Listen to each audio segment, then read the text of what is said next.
आखिर क्यों लगता है खरमास, क्या है इसकी कहानी। सूर्य देव की पौराणिक कथा।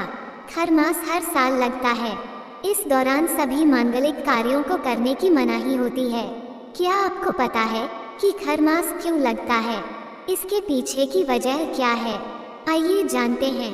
खरमास हर साल में 2 बार लगता है।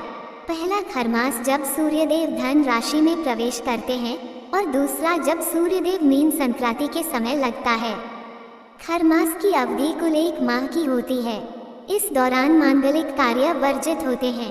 कथाओं के अनुसार सूर्यदेव धरती के संचालन के लिए लगातार 7 घोड़ों के रथ पर सवार होकर पृथ्वी की परिक्रमा करते हैं। लेकिन खरमास के दौरान सूर्यदेव की गति धीमी हो जाती है। आइए जानते हैं कि आखिर ऐसा क्यों होता है। इसके पीछे क्या कहानी है। खरमास की कहानी। खरमास से जुड़ी एक कथा का वर्णन मार्कंडेय पुराण में मिलता है। संस्कृत में खर का अर्थ गधा होता है। खरमास की कहानी गधे और सूर्य देव से जुड़ी हुई है। कथा के अनुसार एक बार सूर्य देव अपने 7 घोड़ों के रथ पर सवार होकर ब्रह्मांड की परिक्रमा कर रहे थे। लेकिन उनके घोड़ों को भी आराम की जरूरत होती है। वे भूख प्यास लगने से थक जाते हैं। इस तरह ब्रह्मांड की परिक्रमा के दौरान घोड़ों की दयनीय दशा देखकर सूर्य देव को भी तरस आ गया और उन्होंने सोचा कि क्यों ना इन्हें पानी पिला दिया जाए और थोड़ा आराम कर लिया जाए। लेकिन उन्हें एहसास हुआ कि रथ रुक गया तो सृष्टि चक्र प्रभावित होगा। इस दौरान उनकी नज़र तालाब किनारे चर रहे 2 खर पर पड़ी। सूर्य देव ने सोचा कि क्यों ना घोड़ों को विश्राम के लिए छोड़ दिया जाए और रथ में इन खरों यानी गधों को बांधकर परिक्रमा की जाए।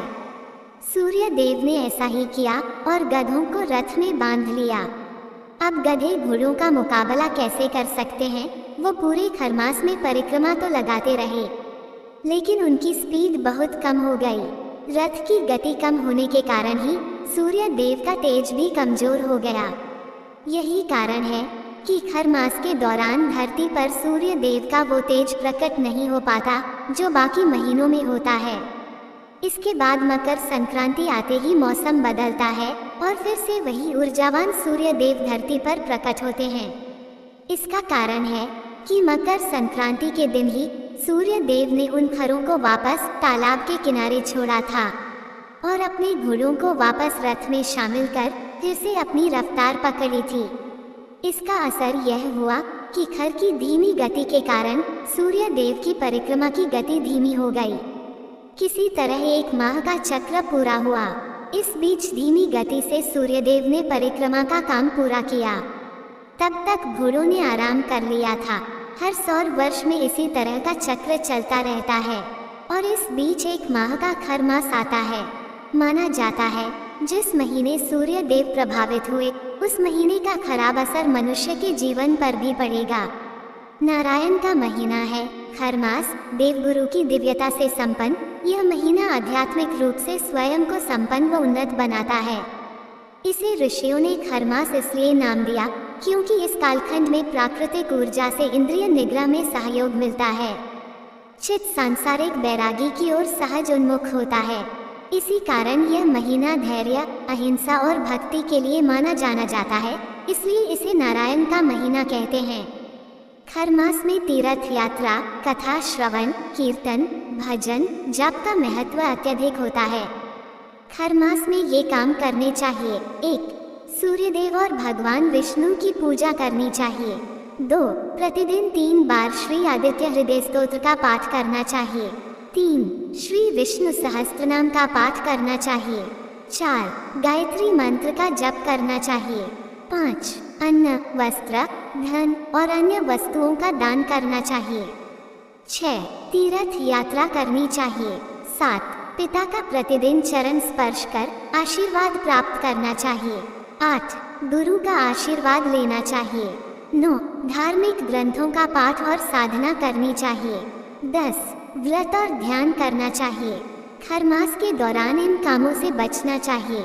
1. तामसिक भोजन, लहसुन, प्याज और मांस मदिरा का सेवन नहीं करना चाहिए। 2. मुंडन, छेदन, गृह प्रवेश, जनेऊ, शादी विवाह जैसे काम नहीं करने चाहिए। 3. नया वाहन, घर, प्लाट, रत्न, आभूषण और वस्त्र आदि नहीं खरीदने चाहिए। 4. नवविवाहित कपल को संसर्ग नहीं करना चाहिए। 5. घरेलू और पारंपरिक शुभ कार्य की चर्चा नहीं करनी चाहिए।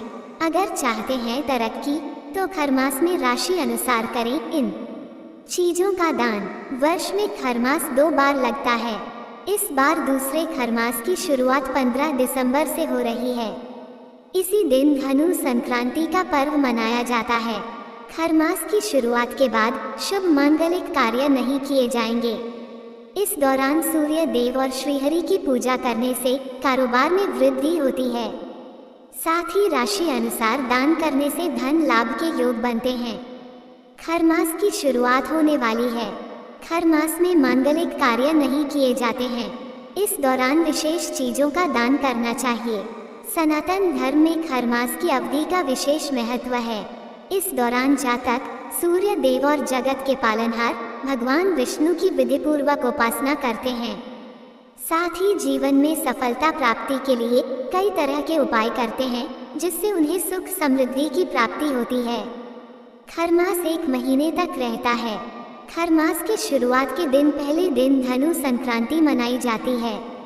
जब सूर्य वृश्चिक से धनु राशि में गोचर करते हैं तो इस दिन को धनु संक्रांति के रूप में भी मनाया जाता है। अगर आप सूर्य देव और भगवान विष्णु की कृपा प्राप्त करना चाहते हैं तो खरमास में राशि अनुसार दान करें। इससे जातक के जीवन में खुशियों का आगमन होगा। साथ ही रुके हुए काम पूरे होंगे। ऐसे में आइए जानते हैं कि किस राशि के जातक को किस चीज का दान करना फलदायी साबित होता है। पंचांग के अनुसार इस बार सूर्य देव धनु राशि में 15 दिसंबर को रात 10:19 पर गोचर करेंगे। इसी दिन धनु संक्रांति होगी।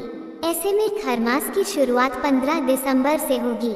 इसका समापन अगले वर्ष 2025 में सूर्य देव मकर राशि में 14 जनवरी को प्रवेश करेंगे और इसी दिन खरमास का समापन होगा। खरमास में राशि अनुसार दान करें। 1. मेष राशि के जातक खरमास में लाल रंग की चीजों का दान करें। इससे पति पत्नी के रिश्ते मजबूत होंगे। 2. वृषभ राशि के जातक खरमास में धन का दान करें। इससे आर्थिक तंगी दूर होगी। 3. मिथुन राशि के जातक खरमास में साबुत मूंग, हरी सब्जियां, हरी चूड़ियां, कच्चे पपीते का दान करें। इससे जातक को भगवान गणेश की कृपा मिलती है। 4. कर्क राशि के जातक खरमास में सफेद रंग के वस्त्र, गोभी, दही, पनीर और चावल का दान करें। इससे चंद्र दोष से छुटकारा मिलता है। 5. सिंह राशि के जातक खरमास में गुड़, चिक्की, शहद, मूंगफली, राजमा आदि चीजों का दान करें। इससे कारोबार में सफलता मिलती है। 6. कन्या राशि के जातक खरमास में हरी पत्तेदार सब्जियां और हरे फल का दान करें। इससे रुके हुए काम पूरे होते हैं। 7. तुला राशि के जातक खरमास में बताशी, माखन, मशरूम, शलजम आदि चीजों का दान करें। इससे सुख समृद्धि में वृद्धि होती है। 8. वृश्चिक राशि के जातक खरमास में लाल रंग के वस्त्र, अनार और शकरकंद का दान करें। इससे वैवाहिक जीवन खुशहाल होता है। 9. धनु राशि के जातक खरमास में नींबू, केले, पपीता, चने की दाल, बेसन आदि चीजों का दान करें। इससे श्रीहरि प्रसन्न होते हैं। 10. मकर राशि के जातक खरमास में काले तिल का दान करें। इससे शनि दोष की समस्या दूर होती है। 11. कुंभ राशि के जातक खरमास में मंदिर में झाड़ू दान करें। साथ ही गरीबों धन का दान करें। इससे घर में मां लक्ष्मी का आगमन होता है। 12. मीन राशि के जातक खरमास में मकई, पीली शिमला मिर्च, कद्दू आदि चीजों का दान करें। उपरोक्त जानकारी विभिन्न माध्यमों से आप तक पहुंचाई गई है, अतः उपयोगकर्ता इसे जानकारी समझकर ही लें। जय श्री कृष्ण। दोस्तों, आपको ये जानकारी कैसी लगी कृपया कमेंट करके जरूर बताएं।